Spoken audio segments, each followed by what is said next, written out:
তারা যখন এই কথা বলছিল তখন তারা লক্ষ্য করলো মোস্তফা স্যার জোরে জোরে হাসছে আর বলছে, অপেক্ষার পর শেষ হয়েছে, আমাদের কষ্ট সফল হয়েছে, সফল হয়েছে, আসছে আসছে, তারা আসছে, তারা আসছে। তখন ইসমাইল যেন অনেকটা খুশি হয়ে যায় আর বলে, তোমরা পেরেছ, তোমাদের ডাকে ওরা সাড়া দিয়েছে।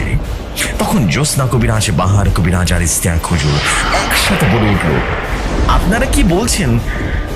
কে আমাদের ডাকে সাড়া দিয়েছেন? আমরা তো কিছুই বুঝতে পারছি না, আর এখানে এত ঝড় হচ্ছে কেন? তখন মোস্তফা স্যার জোরে জোরে চিৎকার করতে থাকে আর বলে, আমি এর আগেও এমন ভয়াবহ ঝড় দেখেছি, অনেক দেখেছি, অনেক। আমি জানি ঝড় আসার কারণ কি। তখন বাহার কবিরাজ বলল, কি কারণ বলুন তো, আমাদের বলুন না।